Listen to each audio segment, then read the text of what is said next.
ini adalah carta organisasi bagi kumpulan kami yang mana diketuai oleh Nur Syafiqah binti Sulaimi, juga selaku penganalisa utama lapangan. Seterusnya, Kana Galecumi selaku penganalisa pertama dan Hanis Arisha Saifulizan selaku penganalisa kedua. Seterusnya, Kuna Kanvayapur selaku pengkaji dan yang terakhir, Izzat Azri Azmi selaku penyunting.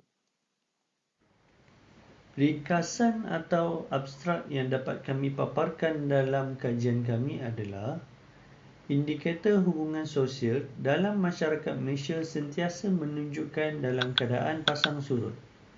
Lebih-lebih lagi di era teknologi komunikasi dan maklumat kini. Saban hari, timbul pelbagai isu yang melibatkan unsur-unsur provokasi, prejudis dan persepsi yang didorong oleh pelbagai faktor sama ada dalaman atau luaran. Terutamanya dalam peralihan kuasa pasca PRU 14. Isu-isu sensitif yang timbul dalam masyarakat Malaysia merentasi kepercayaan dan pegangan agama dan juga etnik perkauman. Berbanding sebelumnya, isu-isu yang timbul lebih bersifat keagamaan dan perkauman. Sebaliknya, pada masa kini, isu yang tercetus lebih cenderung kepada blok politik yang utama yang tidak lagi berdasarkan parti politik perkauman, khusus kaum Melayu, Cina dan India. Sebaliknya, isu sensitif di era baharu telah diwarnai dengan latar belakang parti politik yang multi agama dan multi kaum. Selaras dengan perubahan lanskap politik tersebut, isu-isu yang timbul merentasi stereotip agama dan etnik. Sehubungan dengan itu, kajian ini akan membincangkan tentang isu-isu sensitif dalam masyarakat majmuk di Malaysia pasca PRU 14 dan merumuskan pendekatan yang relevan dengan prinsip kesederhanaan Islam dalam menangani isu sensitif yang berbangkit sesuai dengan realiti keagamaan di Malaysia. Bagi mencapai objektif tersebut, isu-isu sensitif akan dikenal pasti secara rawak melalui media cetak dan media sosial serta akan dianalisis kandungannya. Berdasarkan isu tersebut, satu pendekatan kesederhanaan akan dirumuskan sebagai solusi yang efisien bagi menanganinya. Oleh itu, hubungan sosial perlu dipelihara oleh semua pihak agar keharmonian bersama dapat diwujudkan dalam suasana iklim politik yang baik.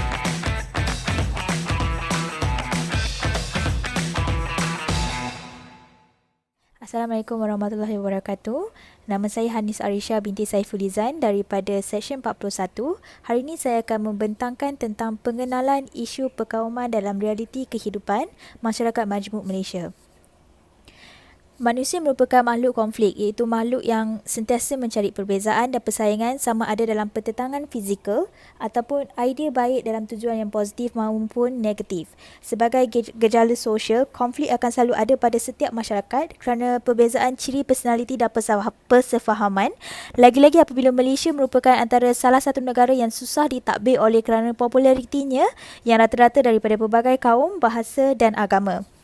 Isu perkauman adalah isu yang melibatkan hubungan antara kaum dalam aspek penggunaan bahasa, agama, tingkah laku sosial dan banyak lagi. Dan dalam konteks Malaysia sebagai negara yang mempunyai rakyat yang berbilang bangsa, isu perkauman merupakan salah satu isu yang sering terjadi dan tidak dapat dikawal.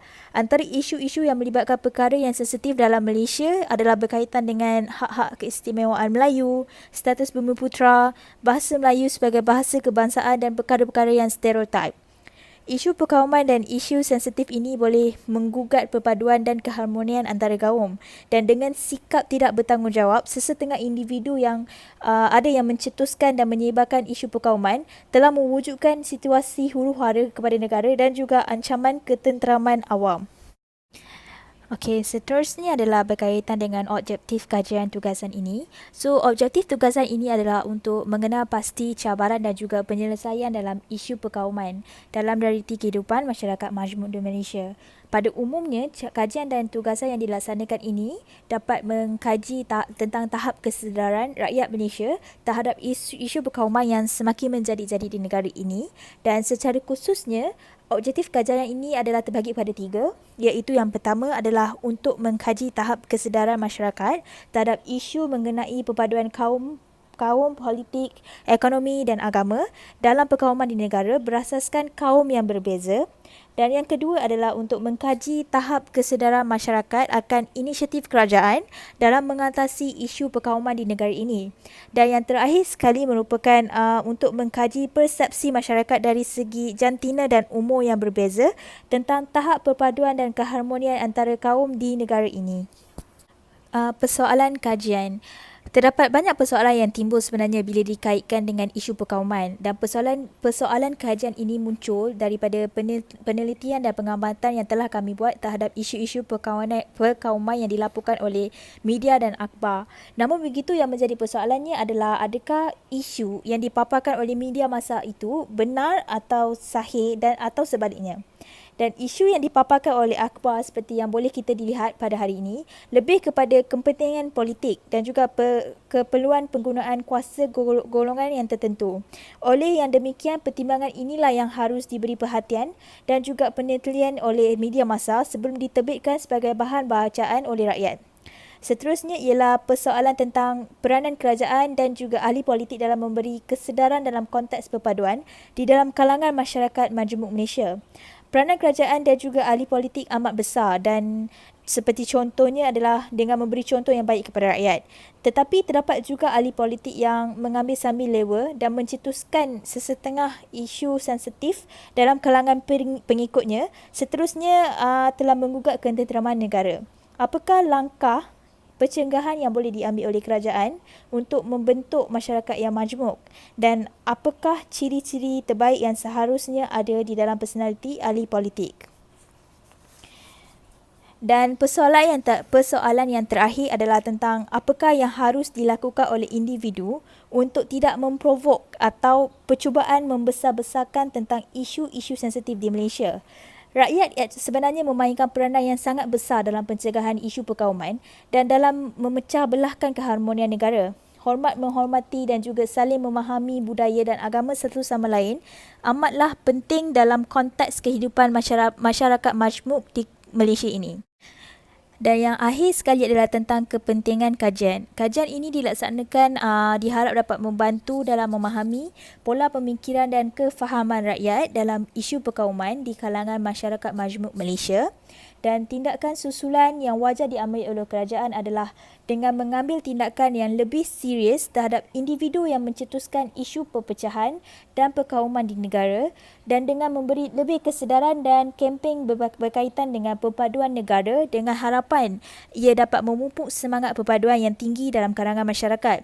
Hal ini sangatlah penting untuk negara kerana Malaysia adalah negara yang unik dan mempunyai rakyat yang berbeza kaum dan agama. Dengan kefahaman dan perpaduan rakyat ini dapat hidup dalam keadaan yang aman dan harmoni.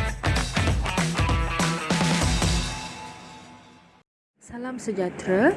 Okey, bagi tajuk kami isu perkauman dalam realiti kehidupan masyarakat majmuk Malaysia, kita terdapat beberapa cabaran utama yang duri dalam daging yang boleh menjadikan usaha memupuk hubungan etnik menjadi sukar.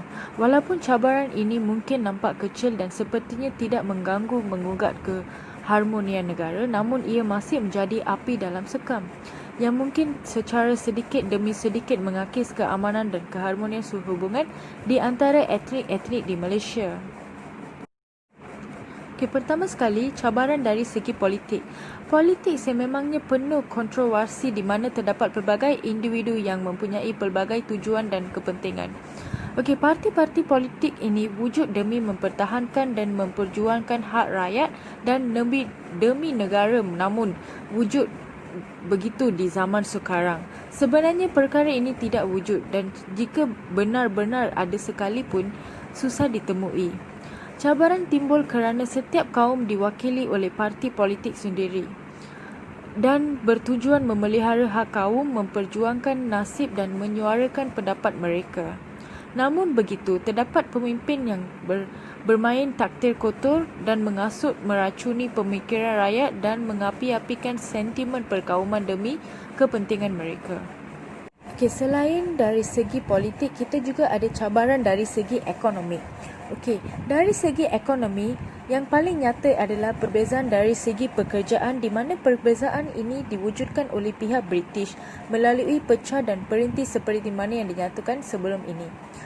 Masalah ini telah mewujudkan perasaan curiga dan telah mewujudkan jurang ekonomi antara kaum-kaum terbabit. Akibat daripada dasar yang dicipta oleh British itu, kesannya masih lagi dapat dilihat sampailah sekarang di mana sektor perniagaan masih lagi didominasi oleh orang Cina dan kebanyakan orang India. Masih lagi tinggal di ladang-ladang. Perbezaan pekerja ini membataskan interaksi sosial antara mereka kerana masih banyak diluangkan di tempat kerja. Dan sekiranya rakan sekerja terdiri daripada kaum atau etnik yang sama, maka interaksi dan komunikasi hanya berlaku dalam lingkungan kaum yang sama sahaja. Kesannya adalah di mana perasaan prasangka dan perkauman akan menjadi semakin kuat dan menebal di antara sesama kaum terbabit. Okey, cabaran dari segi sosial pula, kita terdapat dua, iaitu pemisahan dari segi fizikal dan juga pemisahan dari segi pendidikan.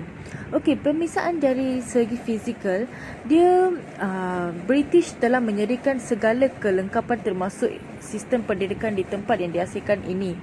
Okey, akibat pemisahan ini bukan sahaja merenggangkan hubungan dan interaksi tetapi juga menguatkan lagi etnosentrisme dan meninggalkan prasangka antara kaum. Okey, dan juga kedudukan yang jauh terpisah telah ini ditambah oleh dasar pecah perintah yang mengasingkan pemerintahan dan penempatan di ramai orang Melayu berada di luar bandar. Okey, manakala dari pemisahan dari segi pendidikan, mereka telah melaksanakan, orang British melaksanakan sistem pendidikan yang berteras pendidikan Inggeris di mana sekolah-sekolah aliran Inggeris mengajar mata pelajaran dalam bahasa Inggeris. Pada zaman penjajahan ini, dasar pendidikan tidak menghasilkan keberkasan yang positif, terutama untuk perpaduan dan pelaksanaannya mempunyai banyak kelemahan. Dan juga, selepas Merdeka 1957, Malaysia merupakan sebuah negara baru yang memulakan zaman untuk mengukuhkan semula pendidikan negara supaya selari dengan matlamat perpaduan nasional. Okey, Akta Pelajaran 1961 merupakan bukti usaha murni yang dilakukan oleh kerajaan Malaysia bagi mengembalikan semula kepercayaan rakyat supaya mereka memahami dasar pendidikan yang dilaksanakan kerajaan adalah demi kepentingan masyarakat Malaysia majmuk. Selain itu, kita juga ada cabaran dari segi globalisasi. Okey, globalisasi merujuk kepada dunia tanpa sempadan di mana perhubungan menjadi semakin pantas dan cepat. Okey, globalisasi juga membawa masuk pengaruh dari barat dari segi ideologi, budaya hedonism dan nilai negatif bagi semua manusia. Okey, melalui globalisasi, kuasa barat mengeksport segala macam keburukan yang merosakkan negara dan alam sekitar, budaya hiburan dan pengeksploitasian sumber manusia dan juga bahan mentah. Okey, gejala ini mengakibatkan lencapnya nilai luhur dan pemikiran barat diterima secara senang ke dalam masyarakat.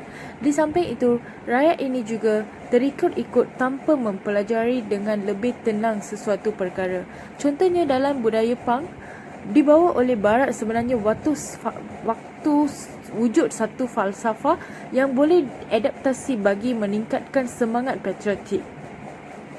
Okey, kata pepatah, yang baik jadikan teladan, yang buruk jadikan sempadan. Tidak salah kita menjadikan barat sebagai rujukan kita, namun perlulah melihat kepada aspek yang berkait dengan nilai-nilai murni bangsa Malaysia. Akhirnya, cabaran dari segi keagamaan dan kebudayaan. Perbezaan nilai dan agama setiap kumpulan etnik mempunyai agama, kebudayaan dan bahasa yang berbeza. Orang Melayu, Cina dan India terus hidup dengan sistem yang berteraskan kebudayaan dan tradisi mereka. Setiap kumpulan etnik mempertahankan kebudayaan dan adat resam mereka, mengutamakan etnik mereka dan juga menganggap kebudayaan mereka saja yang terbaik. Okey, seterusnya kita lihat pada kajian literatur.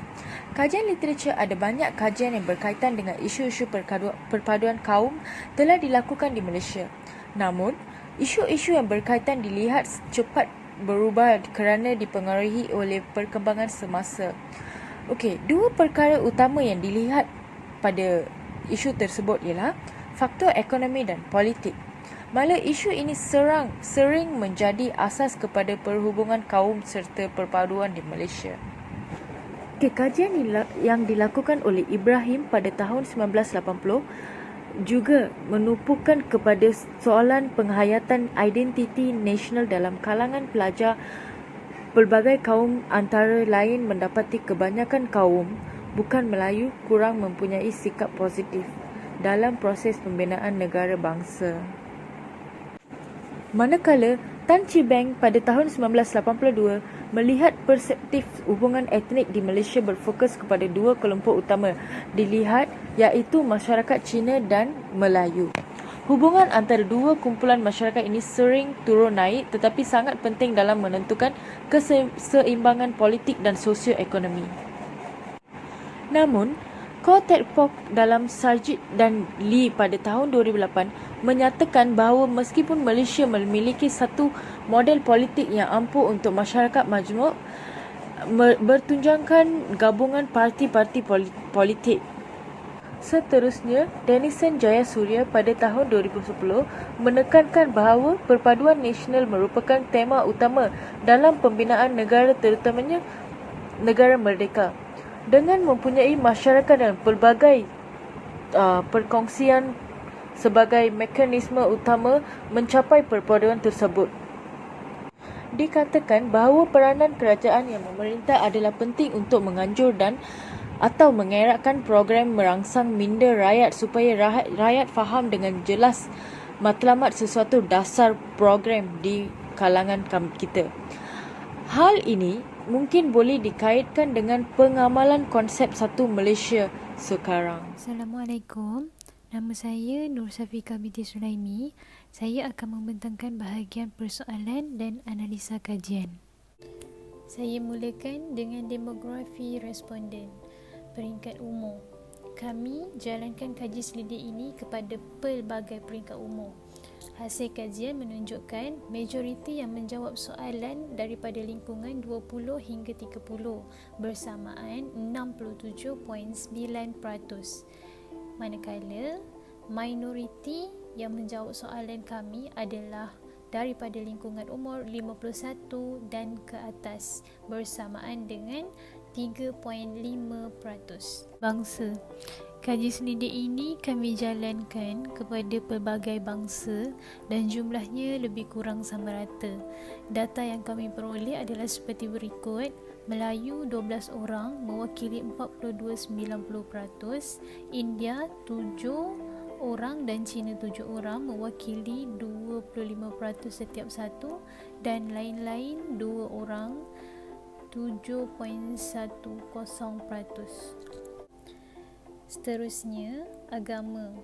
Kami juga mengambil kira berkaitan agama responden di mana hasil kajian menunjukkan jumlah responden 50% adalah Islam, manakala 21.4% adalah Hindu dan Buddha bagi setiap satu dan selebihnya lain-lain agama.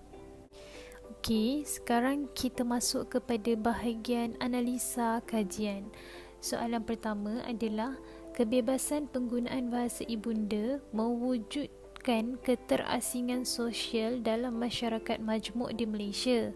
Mungkinkah hal ini menebalkan sikap rasisme dalam diri setiap individu yang berlainan kaum? Okey. Maksud racism adalah satu bentuk kepercayaan, sikap dan amalan yang mendiskriminasi segolongan manusia berdasarkan ciri-ciri perkauman. Pada pandangan saya, kepelbagaian bahasa yang tidak difahami digunakan secara meluas antara satu sama lain boleh menimbulkan salah faham yang akhirnya menjurus kepada keterasingan sosial dan sikap rasism. Persoalan yang ingin diketengahkan adalah sikap rasism dalam diri individu disebabkan oleh penggunaan bahasa ibunda. Sebagai contoh, kaum Cina menggunakan bahasa Mandarin dan kaum India menggunakan bahasa Tamil dalam kehidupan harian mereka. Secara tidak langsung, hal ini menjadi punca kepada keterasingan sosial di kalangan masyarakat kerana bahasa perantaraan yang digunakan adalah berbeza antara satu sama lain dan tidak difahami secara meluas.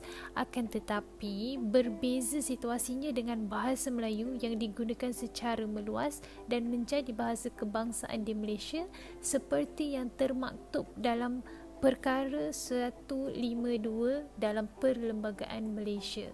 Menurut hasil kajian, 53.6% responden menjawab ya, yang bermaksud mereka setuju bahawa perkara ini menyumbang kepada sikap rasism yang menebal dalam diri masyarakat majmuk di Malaysia. Soalan kedua, perlukah sikap saling menghormati dan toleransi terhadap perbezaan budaya, agama dan bahasa dalam masyarakat majmuk di Malaysia dipupuk sejak dari bangku sekolah? Dapatan kajian menunjukkan, kaji selidik yang dijalankan, 100% responden menjawab ya supaya sikap saling menghormati dan toleransi terhadap kepelbagaian budaya, agama dan bahasa dipupuk sejak dari bangku sekolah. Hal ini menunjukkan orang ramai sedar akan kepentingan sikap ini dalam mencapai perpaduan dalam pelbagai kaum di Malaysia. Kesan daripada sikap ini, perselisihan faham terhadap perbezaan dapat dikurangkan. Selain itu, sekolah juga adalah tempat yang paling sesuai untuk memupuk nilai-nilai murni. Anak-anak diberi peluang untuk bergaul dan berinteraksi sesama rakan dalam pelbagai kaum. Anak-anak bukan sahaja digalak untuk meraihkan setiap perayaan rakan-rakan mereka di sekolah, malah berpeluang mengenali budaya dan tradisi kaum-kaum lain. Tidak mustahil hubungan yang terbina sejak di bangku sekolah ini akan kekal sampai mereka mencapai umur dewasa. Soalan ketiga, adakah ibu bapa dan keluarga perlu memainkan peranan dalam memupuk sikap perpaduan kaum dalam diri anak-anak? Perpaduan kaum adalah tonggak utama kepada keberhasilan dan keharmonian sesuatu negara. Negara Malaysia terdiri daripada pelbagai kaum. Oleh itu, perpaduan antara warganya yang berbilang kaum haruslah dipupuk agar negara sentiasa berada dalam keadaan yang aman, damai dan harmoni. Banyak pengajaran yang boleh dipelajari daripada kejadian 13 Mei 1969 yang merobohkan benteng perpaduan di mana orang Melayu berasa mereka tertinggal jauh di belakang dalam bidang ekonomi. Merujuk kepada dapatan kajian, 100% responden bersetuju peranan ibu bapa amat penting dalam memupuk perpaduan dalam diri anak-anak kerana anak-anak yang lahir ibarat kain putih yang bersih, maka ibu bapalah penentu bagaimana coraknya.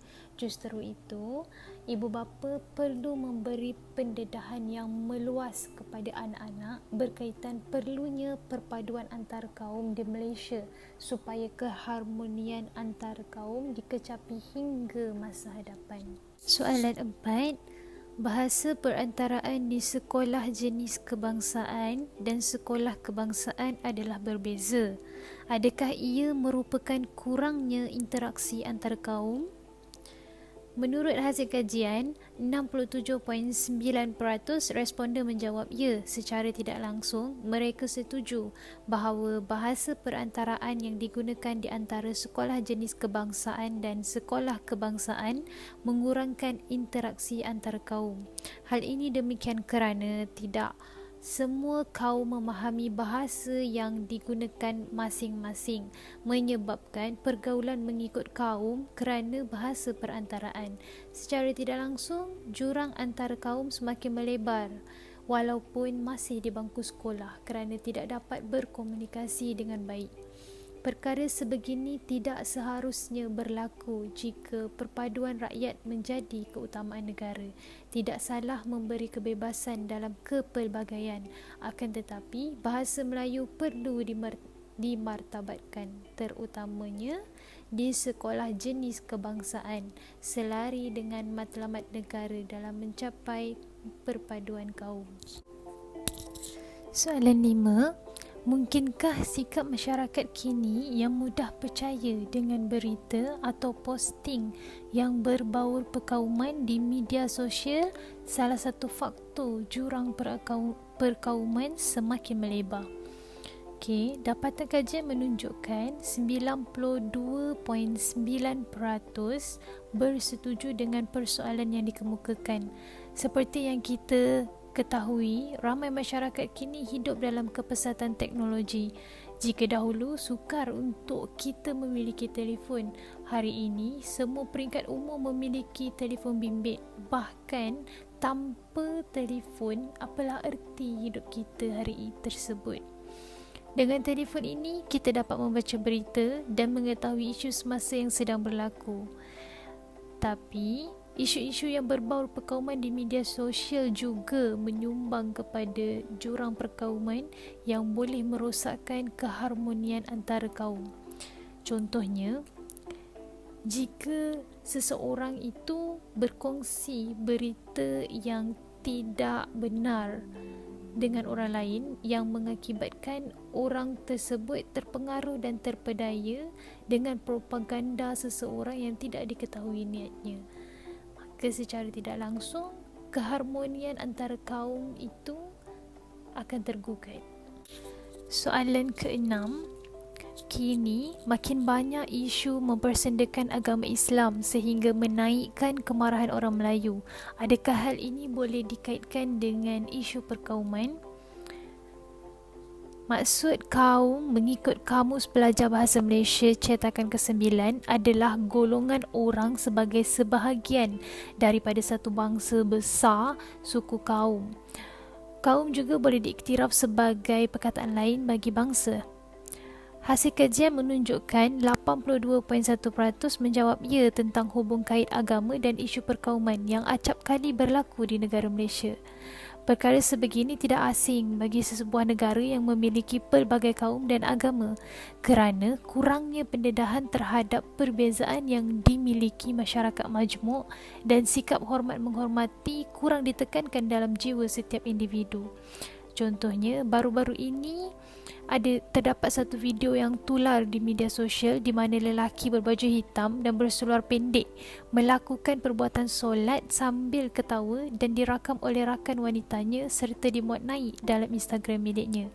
Hal ini membangkitkan kemarahan orang Islam kerana dua individu tersebut didapati mempersendakan agama dan mereka adalah berbangsa Cina.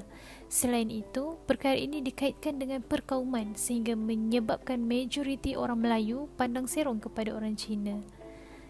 Sepatutnya perkara sebegini tidak boleh berlaku dan kita sebagai individu yang hidup di negeri Malaysia harus menghormati agama lain dan kaum lain. Soalan 7. Adakah perbezaan fahaman antara parti politik salah satu punca perpaduan kaum tidak dapat dicapai? Menurut hasil kajian, sebanyak 82.1% responden bersetuju dengan soalan yang mengatakan perbezaan fahaman politik merupakan salah satu punca perpaduan tidak dapat dicapai. Situasi ini amat berbeza dengan situasi semasa di ambang kemerdekaan di mana semua bangsa di tanah Melayu bersatu padu bagi mencapai kemerdekaan yang pertama. Contohnya, parti politik yang mengikut etnik adalah seperti UMNO, United Malay National Organisation, diwakili oleh bangsa Melayu. MCA, Malaysian Chinese Association, diwakili oleh kaum Cina. MIC, Malaysian Indian Congress, diwakili oleh kaum India. Seterusnya, Barisan Nasional ditubuhkan bagi menyatukan 3 etnik terbesar di tanah Melayu iaitu Cina, India dan Melayu dengan harapan fahaman politik mereka sehaluan. Tetapi pembangkang tetap wujud iaitu Pakatan Rakyat yang terdiri daripada PAS, PAN Malaysia Islamic Party dan PKR, Parti Keadilan Rakyat. Ahli politik adalah wakil rakyat di mana segala tindakan yang diambil dan ucapan atau kata-kata yang dikeluarkan dipertontonkan kepada masyarakat. Oleh itu, seharusnya mereka memainkan peranan penting untuk menyatukan pelbagai kaum di Malaysia. Akan tetapi situasi hari ini adalah sebaliknya kerana ahli politik yang seringkali menyentuh sensitiviti perkauman sehingga menimbulkan kemarahan dan kebencian antara kaum. Soalan nombor 8. Adakah hak istimewa orang Melayu sebagai bumi putera wajar untuk dipertikaikan sehingga menimbulkan isu antar kaum? Isu hak istimewa orang Melayu tidak lagi asing hari ini kerana acap kali menjadi salah satu faktor perselisihan faham antara kaum. Sedangkan hak istimewa orang Melayu ini telah pun tertakluk dalam Perlembagaan Malaysia Perkara 153.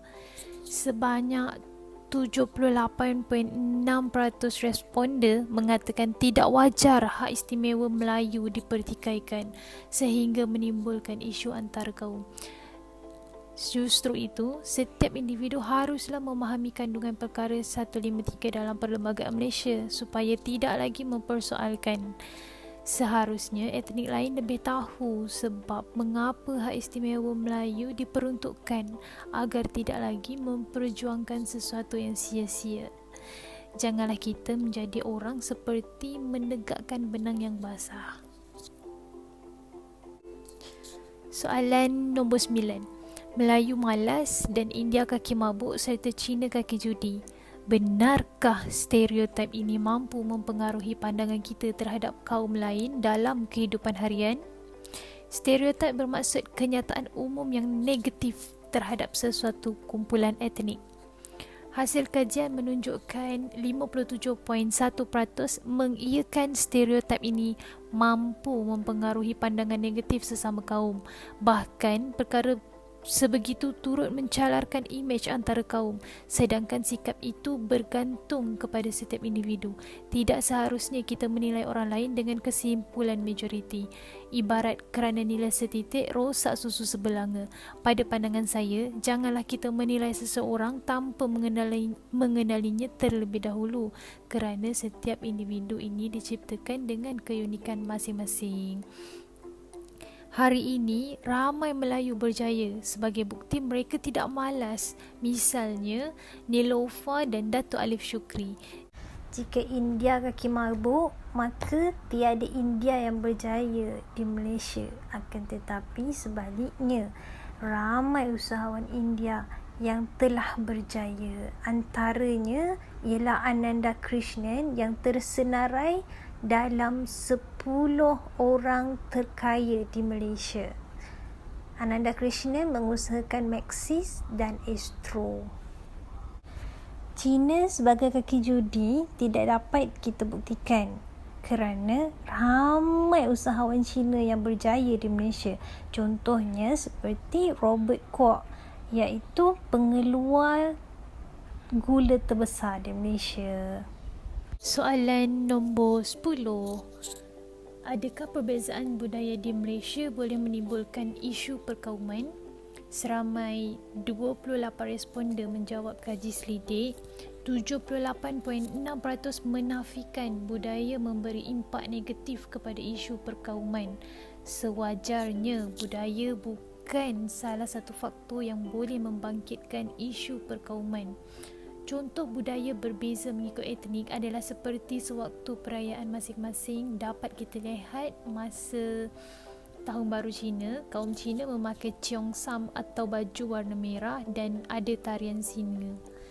Manakala semasa perayaan Deepavali atau dikenali Pesta Cahaya, kaum India memakai kurta atau sari serta berjalan kaki beramai-ramai berarak ke kuil untuk sembahyang. Dan orang Melayu pula, semasa perayaan semua orang memakai baju tradisional yang baru, iaitu baju Melayu untuk lelaki dan baju kurung atau baju kurung moden untuk perempuan. Bahkan orang Melayu akan bersiap di awal pagi raya bagi menunaikan sembahyang raya.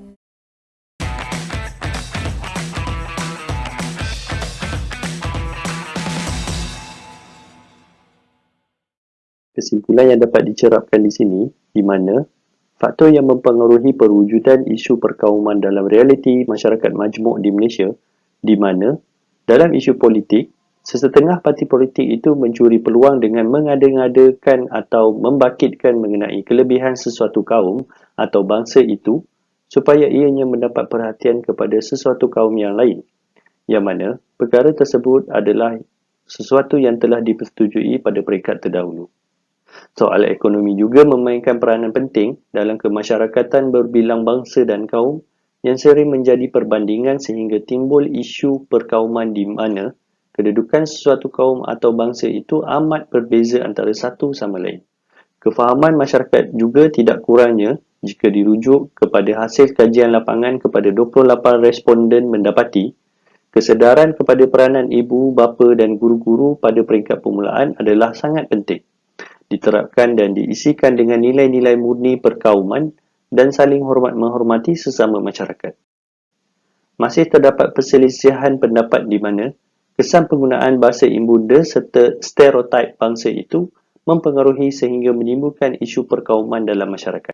Segelintir masyarakat juga berpendapat bahawa perwujudan jurang bahasa yang digunakan di sekolah jenis kebangsaan dan sekolah kebangsaan tidak menjadikan ianya sebagai satu sebab berlaku kurangnya interaksi antara kaum. Ini mungkin kerana adanya pelibatan guru-guru berbangsa Melayu dan India yang berkhidmat di sekolah-sekolah tersebut. Tanggungjawab pihak berwajib bagi memastikan segala berita mahupun posting yang berbau perkauman ini mesti dihindari serta diambil tindakan sewajarnya. Lebih-lebih lagi, fakta palsu yang disebarkan sehingga ia menjadi satu wabak yang sukar dibendung dalam masyarakat negara. Tanggungjawab bersama kerajaan, ahli politik, NGO, seterusnya masyarakat dalam menerapkan keharmonian antara kaum, memberi sepenuh kefahaman tentang hidup berbilang kaum, memberi didikan dan ajaran dalam hidup bermasyarakatan, dan sokongan padu dari kerajaan dan pihak-pihak yang berkenaan untuk seiring menjadikan negara ini satu negara yang harmoni dari perkauman, sejahtera dalam kehidupan dan maju dalam kemasyarakatan.